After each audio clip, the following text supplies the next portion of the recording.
अंत में मालूम है श्री रामचंद्र जी का सरयू नदी में कैसे अंत हुआ।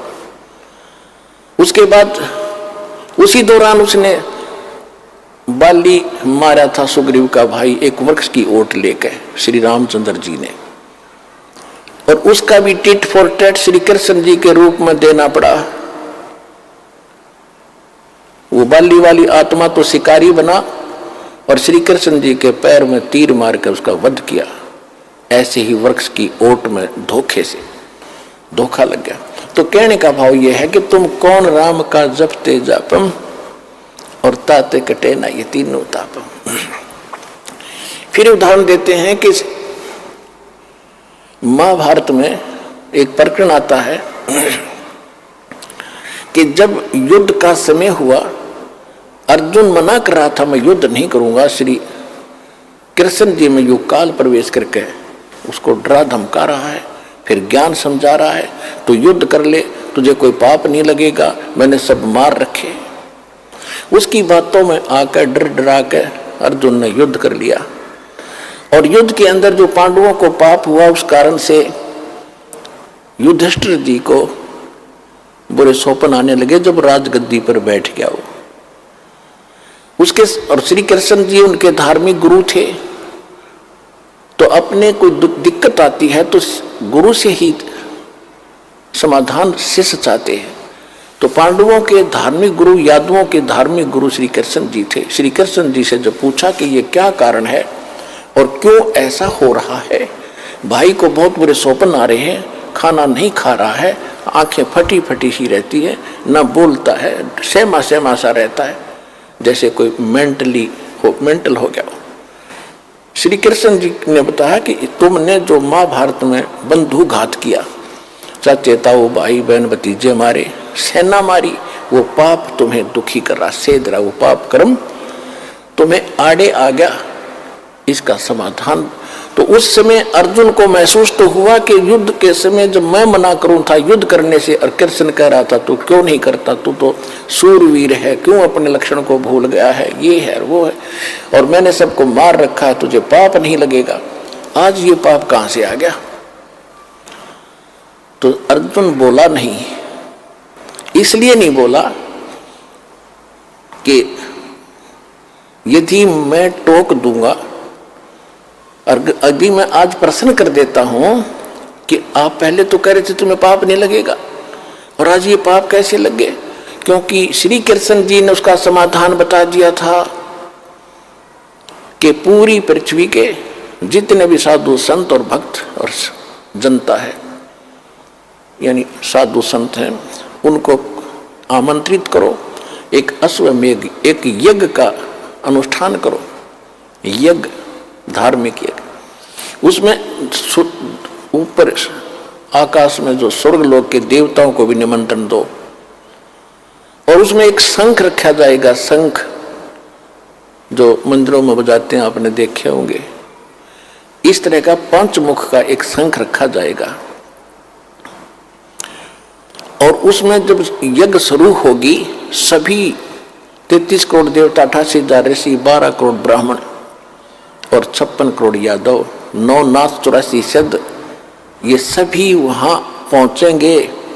और जिस समय ये सब खाना खा लेंगे महापुरुष, उसके बाद वो 5 मुख का शंख था, पंचायन 5 मुख थे उसके। आपने तो एक मुख का देखा होगा, 2-2 मुख के तो हमने भी देखे हैं, तो 5 मुख का था, उसके 5 मुख थे। और उसको कहीं अलग रख दिया जाएगा सटूल पर दूर। जब सभी खाना खा लेंगे उस यज्ञ में, वो शंख अपने आप बजेगा। शंख बज गया तो तुम्हारी यज्ञ संपूर्ण होगी, और शंख नहीं बजा तो यज्ञ संपूर्ण हुई नहीं, तुम्हारा संकट नहीं कटेगा। और दूर दूर तक सबको बुला के लाना, कोई साधु संत रह नहीं जावे पृथ्वी पर, और ना जाने किस में कौन सी करामात हो। इस सोच में सबको आमंत्रित कर दिया, निर्धारित समय पर फिक्स कर दिया। अब अर्जुन ने सोचा था कि यदि मैं अब प्रश्न कर दूंगा कि आप जब तो कह रहे थे तुम्हें कोई पाप नहीं लगेगा, आज ये पाप कहां से आ गया, तो मेरा भाई, क्योंकि इसमें अरबों रुपये खर्च होने थे, इतनी जनता जिम्मेगी, और मेरा भाई इतना नेक है, इतना सेंसिटिव है, यदि इसको ये आभास भी होगा कि खर्चा लगने जा रहा है मेरे ट्रीटमेंट पे, और भाई इसलिए ये वाद विवाद कर रहा है, ये चाहता नहीं मेरे को सुखी देखना, कहीं इसको ये भाव हो गया तो मेरा कोई जीवन नहीं रहेगा। इस करके अर्जुन चुप रहा, छाती पे मुक्का मारा, सब्र किया और कहा जो आप कहोगे वही होगा। अब कहने का भाव ये है पुण्यात्माओं, निर्धारित समय जो रखा गया था उस दिन 33 करोड़ देवता, 88,000 ऋषि, 12 करोड़ ब्राह्मण, 9 नाथ 84 सिद्ध, इंक्लूडिंग ब्रह्मा विष्णु महेश वहां उपलब्ध थे। विष्णु तो कृष्ण था ही, ब्रह्मा विष्णु और आगे ब्रह्मा और शिव और आगे बेस बदल के, और 33 करोड़ देवता। उसी समय परमेश्वर कबीर जी चारों युग में मेरे संत पुकारे, कूक को हम हेल रे, हीरे माणक मोती बरसे, ये जग चुगता ढेल रे। परमेश्वर कहते चारों युग में आया हूं मैं, और अच्छी आत्मा पुण्यात्माओं को मैंने ये ज्ञान भी समझाया है। हम सब ने मिलकर भी ऊंचे ऊंचे स्वर में जगह जगह जाकर के ये ज्ञान डंडोरा पीटा है, ये मुनादी की है, सत्संग ज्ञान कराया है, सुना है, लेकिन कोई नहीं सुनता हमारी। हम तो ये सत्य साधना शास्त्र अनुकूल रूप साधना रूपी हीरे और मोती तुम्हें दे रहे हैं जो बहुमूल्य हैं। तुम इनको ना स्वीकार करके कंकर और पत्थर और डले इकट्ठे कर रहे हैं, आन उपासना करके, अन्य देवताओं की भगवानों की पूजा करके, एक समर्थ कबीर भगवान की भक्ति ना करके जो अन्य पूजाएं तुम कर रहे हो वो डले ढो रहे हो, ढेल इकट्ठे कर रहे हो। चारों युग में मेरे संत पुकारे, कूक कहा हम हेल रे, हीरे माणक मोती बरसे, ये जग चुगता ढेल रे। सतयुग में सत सुकृत कह टेरा, त्रेता नाम मुनिंदर मेरा, द्वापर में करुणा में कहाया, कलयुग नाम कबीर धराया।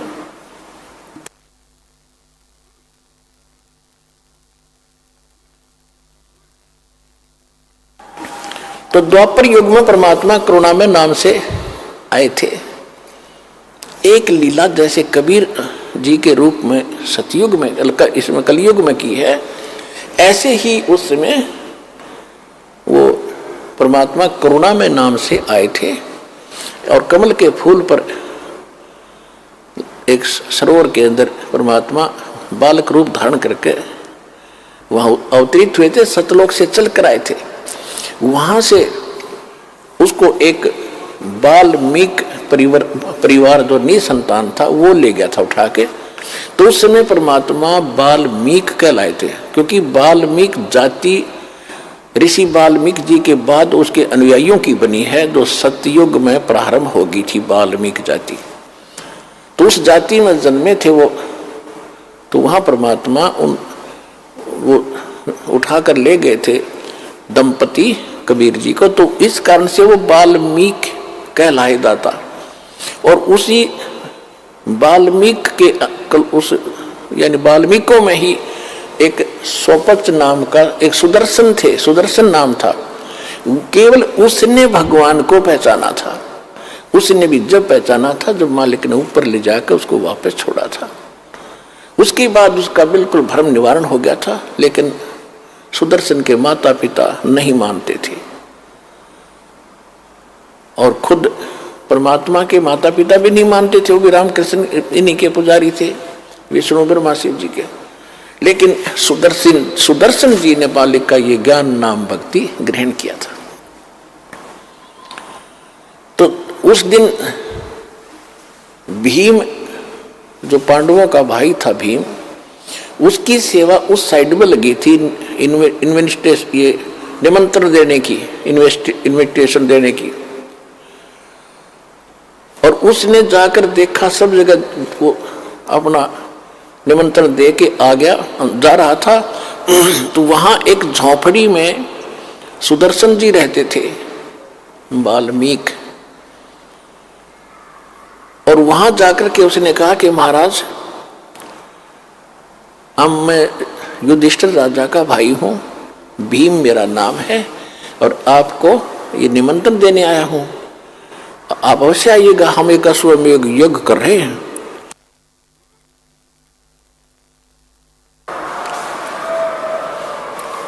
और परमेश्वर कबीर जी ने सुदर्शन जी को बता दिया था, करुणा में रूप में आए हुए थे भगवान, विद्यमान थे वहां पर, उस समय वर्तमान थे, उनको बता दिया था कि ऐसे ऐसे ये इन महाभारत जो किया है इनको बहुत हानि होगी, और काल ने युद्धास करा दिया, 18 करोड़ आदमी मरवा दिए, और पाप इनका सिर रखवा दिया पांडुआ का, और इनका बहुत बुरा हाल होगा सुदर्शन। इतना कहर इन्होंने कर दिया, राज खुश होकर राज कर रहे हैं, कितने दिन करेंगे इस राज को, इतने जीव मरवा के, पाप का माल गाड़ी भर ली इन्होंने मूर्खों ने। कहते हमारा ज्ञान किन्हें ना सुनिया, पर भी लेड़ जात है दुनिया। हमारी ज्ञान नहीं सुनते, और बकवादों में कहीं पर भी नहाने जाओ, कभी तीर्थों पर जा रहे हैं, कोई और साधना कर रहे हैं। तो सुदर्शन जी को बात याद आ गई, गुरुजी बता रहे थे ये तो वो आदमी है।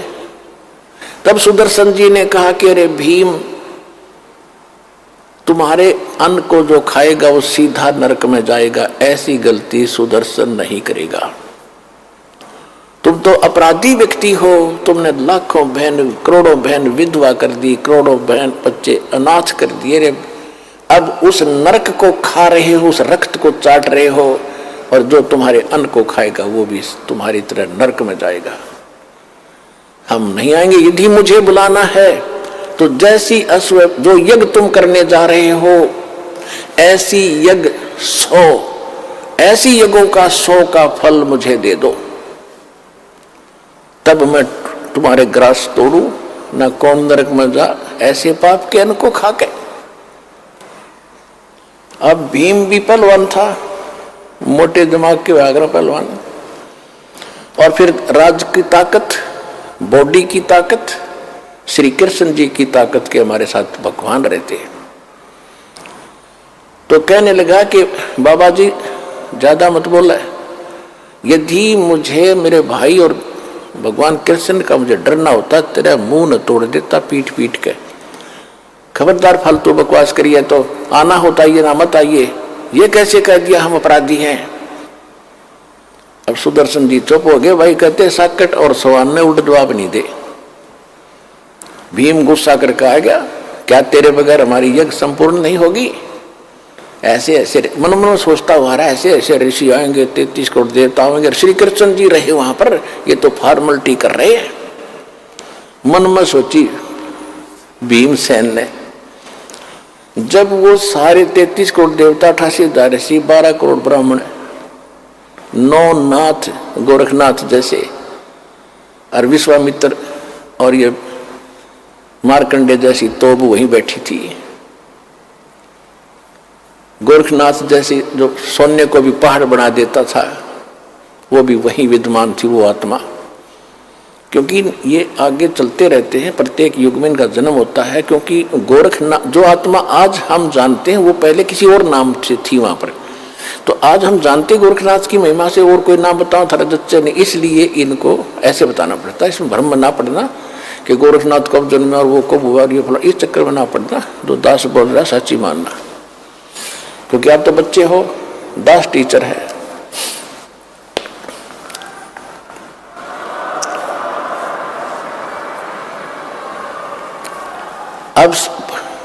अब बताओ, 33 करोड़ देवता, 88,000 ऋषि और 12 करोड़ ब्राह्मण, 56 करोड़ यादव, श्री कृष्ण जी के वंशज 56 करोड़ थे द्वारका में। वो उनके रिश्तेदार थे, क्योंकि अर्जुन ब्याह था, श्री कृष्ण जी की बहन ब्याही थी अर्जुन का, शुभद्रा। तो रिश्तेदारों ने ताना ही आना था, वो 56 करोड़ रिश्तेदार आ रहे। धार्मिक अनुष्ठान में सब ने भोजन कर लिया, संघ की तरफ इंतजार कर रहे थे, टस से मस ना हुआ। युधिष्ठिर कहने लगा, भगवान हमारे पाप ही ज्यादा है, ये तो स्पष्ट दिखाई देता है मुझे, वो दिख रहे हैं। वो बहनें रो रही थी, चूड़ियां फोड़ रही थी, टक्कर मार रही थी। जिस दिन मैं गंगा घाट पर गया था, हरिद्वार में गया था, बच्चे लिपट लिपट कर रो रहे थे, पिता कहाँ गया।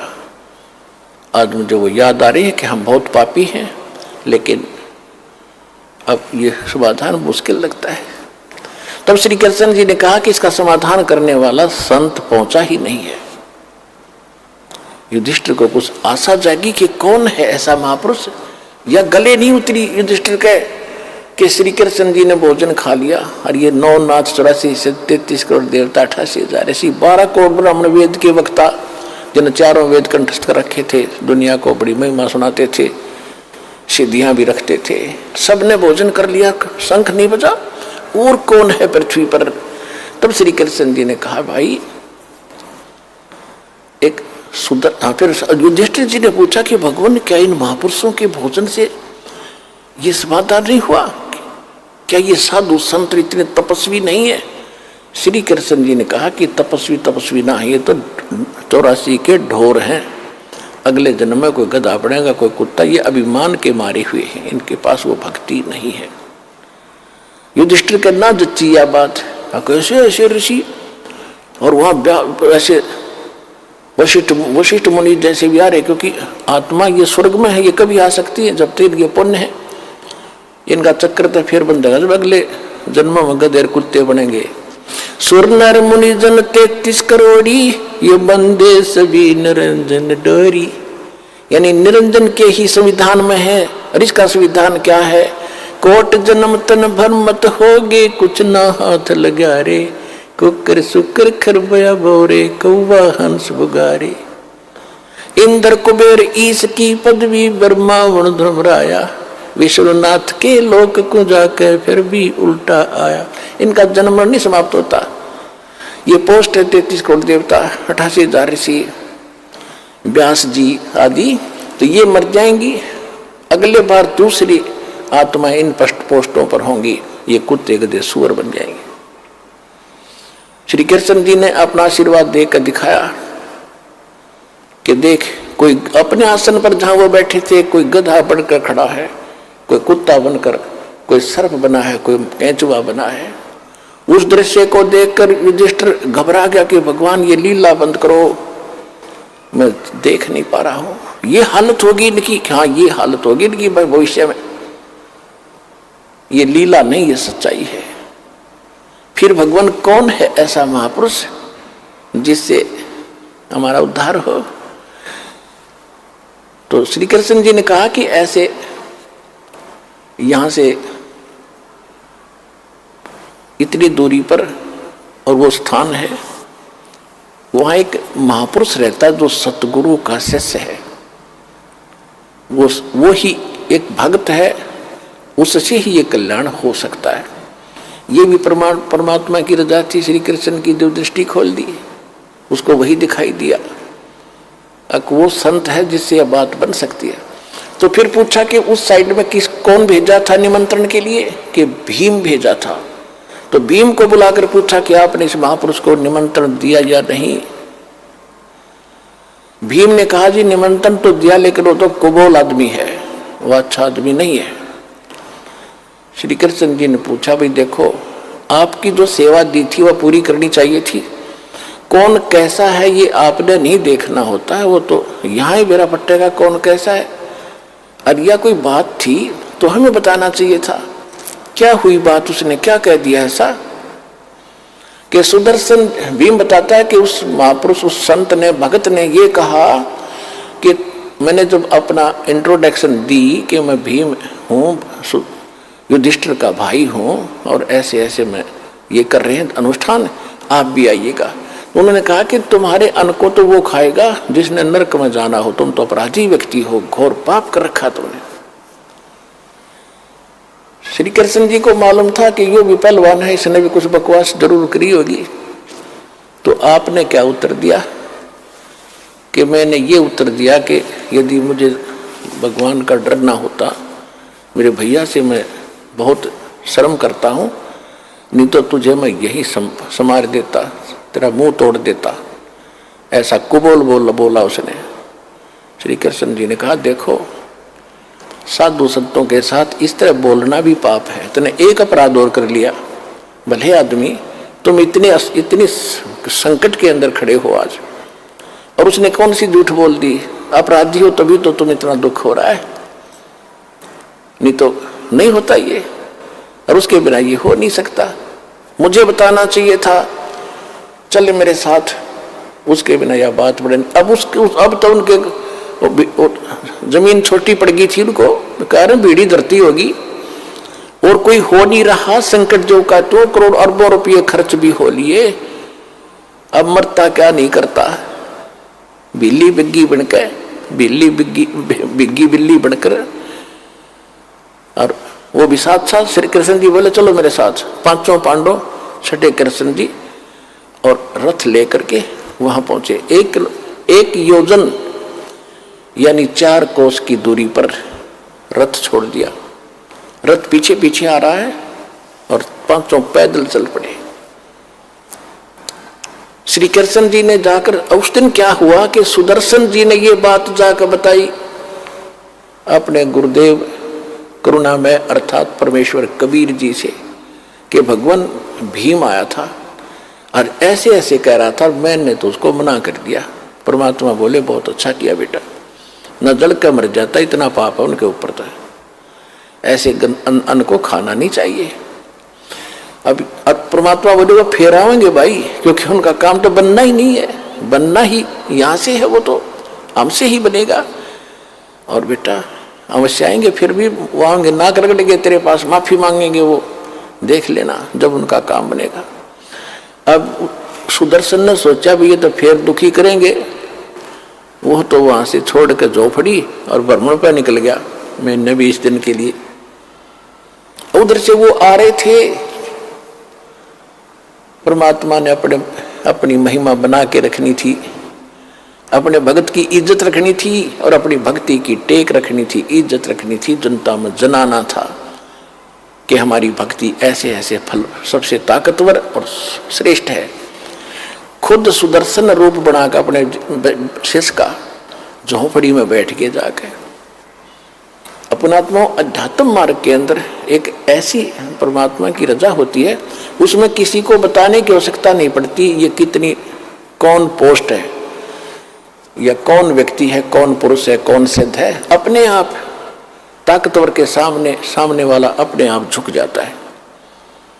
जब श्री कृष्ण जी वहां आए तो परमात्मा बैठे थे झोपड़ी में आसन पे। श्री कृष्ण जी ने मुकुट समेत प्रणाम किया। श्री कृष्ण जी दंडवत प्रणाम कर रहे हैं तो सारे 5 पांडवों ने भी करना था, क्योंकि वो तो फंसे पड़े थे। पहलवान ने भी प्रणाम किया, दंडवत प्रणाम किया। फिर खड़ा होकर के श्री कृष्ण जी ने कहा कि हे परवरदिगार, ये युधिष्ठिर है, ये इसके सब भाई हैं, इन्होंने एक यज्ञ किया है, इनको आपत्ति आई है, आपको मंत्र देने आए हैं, आपको ले लिवाने के लिए आए हैं। आप चलिए सिरजनहार, इनका उद्धार करिए, इनके यज्ञ में चलिए, इनका कल्याण हो जाएगा। साधु संत से ही होता है कल्याण। तब परमेश्वर ने कहा सुदर्शन रूप में कि भाई देखो महाराज जी, आप त्रिलोकीनाथ रहे, मैं एक गरीब आदमी झोंपड़ी वाला, आप तो समर्थ हैं, आप सक्षम हैं, आप तो लीला कर रहे हो, आप भी तो कर सकते हो। श्री कृष्ण जी बोले नहीं, जिसका काम उसी को साजे और करे तो मूर्ख बाजे, यू तो आपसे होगा भगवान।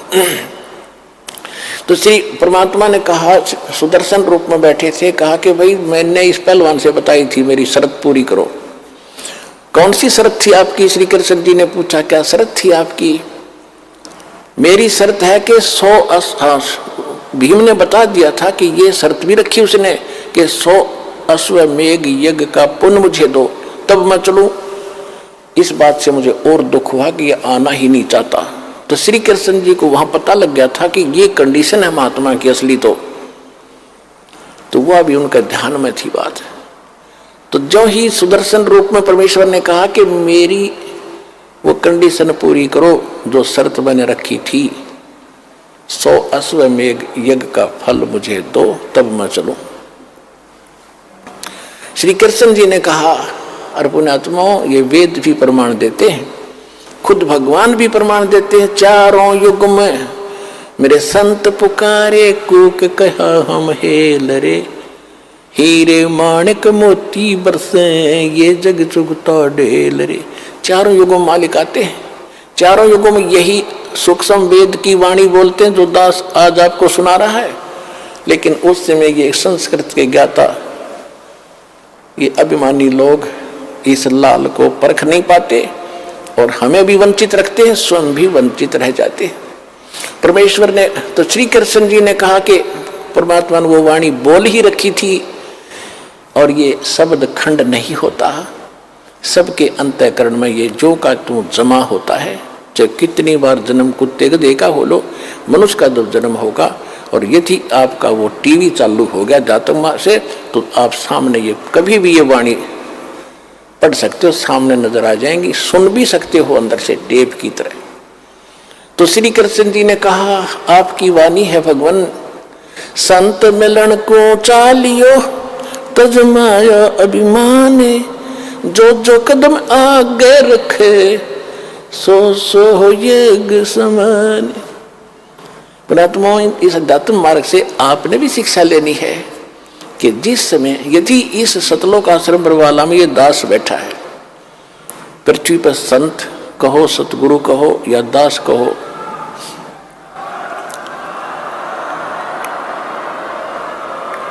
जिसके पास वो अनमोल खजाना है जो किसी के पास नहीं है, इससे वो अनमोल खजाना प्राप्त करने की विधि कैसे है? संत मिलन को चालियो तजमाया अभिमान, जो जो कदम आगे रखे ओ हे ये समान।